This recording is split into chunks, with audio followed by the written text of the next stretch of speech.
अस्सलाम वालेकुम भाईजान। भाईजान इस वक्त हम लोग ऐसे एक जिम के बाहर बैठे हुए हैं। बेसिकली ये जिम का जो है ना वो वेटिंग एरिया है। तो हमारे कराची में भी इतने खूबसूरत जिम्स बने हुए हैं जहाँ इस तर्ज की जो है ना वो अवेयरनेस आना शुरू हो गई है। लेकिन हमारी एक ऐसे भाई के साथ मुलाकात हुई है, इनका नाम है जी मतीन भाई। मतीन भाई 25 साल के हैं, लेकिन मतीन भाई के पीछे जो स्टोरी है ना उसको सुन के ऐसे ऐसे लोगों को मोटिवेशन इंशाल्लाह मिलेगी कि मैं कहता हूँ कि जो ज़िंदगी जो हिम्मत हार जाते हैं मतीन भाई, ठीक है, तो उनको थोड़ी सी मोटिवेशन इंशाल्लाह ज़रूर मिलेगी। मतीन भाई बेसिकली जब 17 साल के थे, अपने ओ लेवल्स के पेपर्स दे रहे थे, तो उस वक्त इनको कैंसर डायग्नोज़ हुआ था और कैंसर सेकंड स्टेज डायग्नोज़ हुआ था और ट्रीटमेंट होते होते वो फोर्थ पे स्विच हो गया था। ऐसा ही है बॉस। लेकिन उसमें क्या कि इन्होंने उसमें सर्वाइव किया। फिर इन्होंने जो है वो करने के बाद जिम ज्वाइन किया।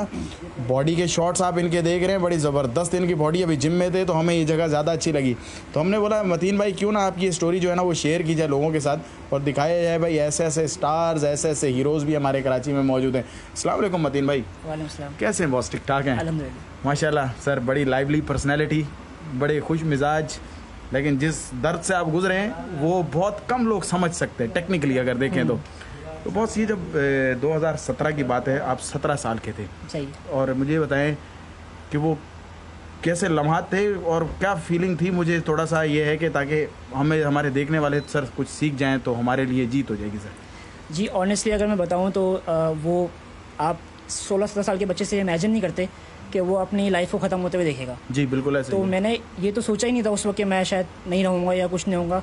मगर जब मैं सिनेरियो देखता था अपना, कीमोज आ रही हैं, उसका आने का एक अलग पूरा तरीका होता था। एल्युमिनियम में रैप होती थी वो, उसको देखो। मैं जिनके साथ मेरा इलाज हो रहा होता था, किसी का हाथ नहीं है, किसी का आँख यहाँ तक फूला हुआ है, किसी की गर्दन यहाँ तक फूली हुई है। ये सब चीज़ें देखना, वो चीज़ें जब आप देखते हो ना तब आपको रियलाइजेशन होती है कि यार नहीं, अब आप किसी डेंजर जगह पे खड़े हो, अब यहाँ पे कुछ भी हो सकता है। तो वो चीज़ ने मुझे ज़्यादा हिलाया था एज़ कम्पेयर टू जब मैं घर में बैठा हुआ था। मुझे रिपोर्ट में आया कि भाई कैंसर डायग्नोज हुआ, तो वो उस टाइम में चिल था। मगर जब मैं गया वहाँ लोगों को देखा, मुझे पता चला अभी तो मेरा पहला महीना है, जो एक साल से बैठा हुआ उसकी क्या हालत हो चुकी है, जो ढांचा हो गया है, वो मुझे ज़रा सा ज़्यादा ख़तरनाक लगा था। उससे मैं थोड़ा सा कह लें कि आप हिला था। मगर मेरे फादर ने मुझे बहुत ज़्यादा सपोर्ट किया। हिम्मत समझे मेरे फादर ने मुझे दी है। वो जिस तरह खड़े हुए थे उसी से मुझे लगा था कि तो फिर बाप है ना, वो खड़े हुए इस तरीके से थे। मैंने कहा इनको पता है कि मुझे कुछ नहीं होगा तो मुझे क्या ही होगा।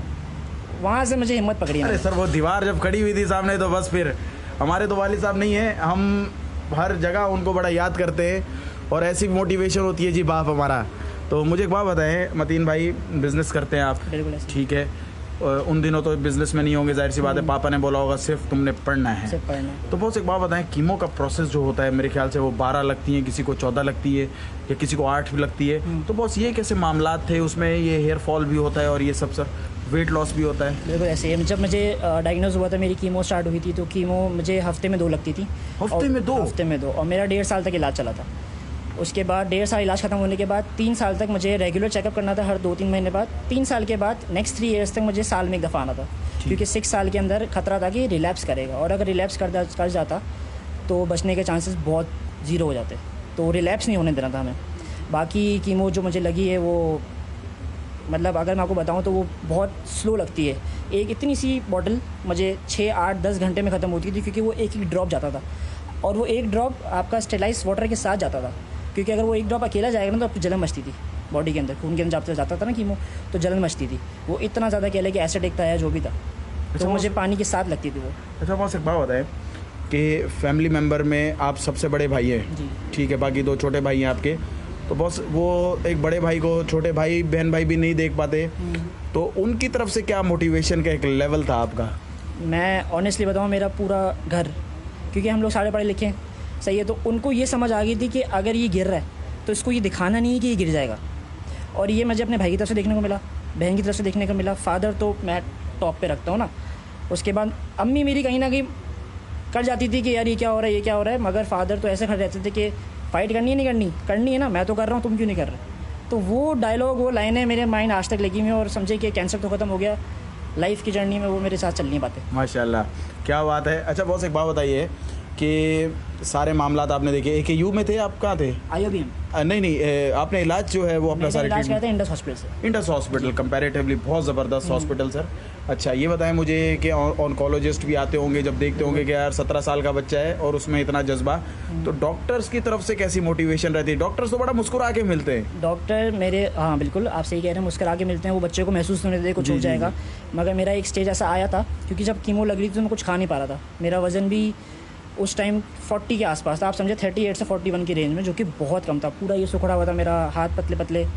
तो यही एक मोटिवेशन है by the way gym join करने की। मैं इतना पतला हो गया था, मैंने कहा था, क्योंकि मैं फुटबॉल खेलता हूँ, मैंने स्कूल रिप्रेजेंट किया है, मैंने A लेवल रिप्रेजेंट किया है, अब IOBM की टीम में खेला हूँ। मैं फुटबॉल में अच्छे से खेलता हूँ, तो मेरे लिए वो बहुत अजीब हो गया था। एथलीट है जब मैंने अंदर। कहा यार ये क्या हो रहा है, ये मैं ऐसा हूँ ही नहीं, मुझसे भागा नहीं जा रहा, 2 कदम चलना थक रहा हूँ। तो वो एक मोटिवेशन थी जिम करने की।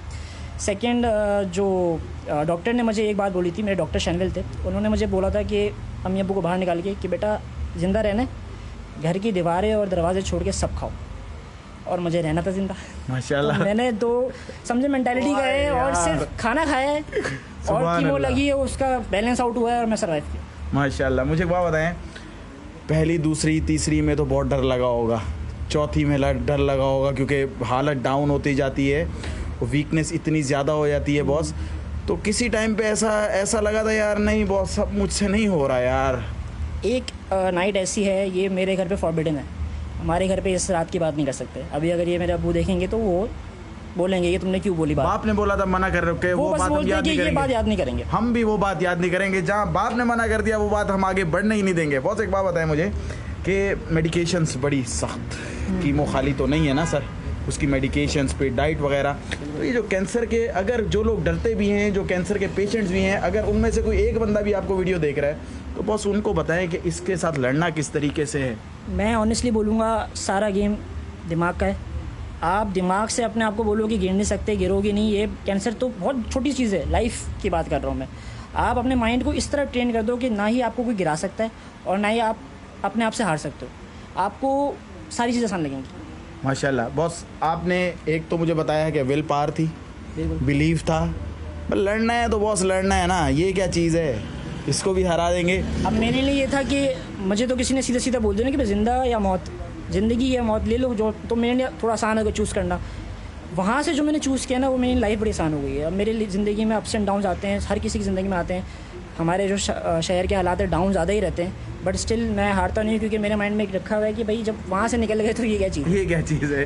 तो ये मतलब मैं ग्रेटफुल हूँ कह लेंगे कि मुझे कैंसर हुआ उस एज में। अच्छा मतीन भाई, मुझे एक बात बताइएगा कि अब बिजनेस में फुल टाइम इन जिम कर रहे हैं, एक्सरसाइज रेगुलर रखी हुई है बॉस? Exercise regular. मुझे बताएं फिर डाइट का बड़ा ख्याल रखना पड़ता है? डाइट का ख्याल रखना पड़ता है बिल्कुल। डाइट मेरे लिए थोड़ी आसान हो गई, क्योंकि कि जैसे कैंसर से मैं निकला था तो मुझे डॉक्टर ने बताया था कि मेरा कैंसर होने की सबसे बड़ी 95% जो वजह थी ना, वो गंदा खाना खानी थी। मेरा इम्यून सिस्टम बहुत वीक था, क्योंकि मैं बचपन से ही साफ़ सुथरे खाने में हाथ डालने वाला आदमी, ये ठेले की चीज़ें नहीं खाई, तो मेरा इम्यून सिस्टम इतना वीक हो गया था कि कैंसर ने मुझे अटैक कर लिया। नहीं मैं समझा नहीं आपकी बात। आपने कौन सा खाना जिसको समझते हैं कि वो वजह बनी थी? नहीं मतलब इम्यून सिस्टम मेरा वीक था, तो इम्यूनिटी तो वीक थी, तो बस उसकी वजह से जब मैं खाना खा रहा था तो उसकी वजह से कैंसर डेवलप हुआ। अच्छा जी, नेचुरली आप कहते हैं इम्यूनिटी वीक थी आपकी? हाँ उस टाइम। ठीक है, और खाने आप बिल्कुल घर के ही खाते थे, बाहर के खाने नहीं बाहर खाते? के नहीं खाता था, बिल्कुल ऐसे ही। तो बस वो इतना ज़्यादा पैम्पर्ड माहौल था कि जब बड़े हुए अपने पाँव पे आए तो फिर कभी बन कबाब चल रहा है, कभी ठेला चल रहा है, तो वो फिर मेरे लिए ज़रा मुश्किल हो गया। वाह, वो क्या कहते हैं हमारी आम ज़बान में पचा नहीं सका, मैदा पचा नहीं सका वो बिल्कुल सारा ना। ऐसा ही है। तो ये थे भाईजान हमारे 25 साल के मतीन भाई। एक सुपर मोटिवेशन ब्लॉक 2 में हनमा फिटनेस है, उसमें ये आते हैं। किसी ने इनसे मिलना हो, अगर काउंसलिंग लेनी हो तो भाई बैठेंगे आपके साथ, थोड़ी देर आपके साथ बात भी करेंगे। हमें तो बड़ा ज़बरदस्त टाइम दिया। हमने एक रिक्वेस्ट की थी कि सर थोड़ी सी मोटिवेशन दे दें इन लोगों को। तो ऐसे शहजादे हमारे लोग, हमारे कराची के ऐसे हीरोज़ भी मौजूद हैं जी, कैंसर सर्वाइवर हैं ये माशाल्लाह से, और बड़े हसीन तबीयत के मालिक। देखने के लिए बहुत शुक्रिया। ऐसे नगों को हम दिखाते ही रहेंगे इंशाल्लाह आगे भी। अपना बहुत सारा ख्याल रखिएगा। अल्लाह हाफिज़।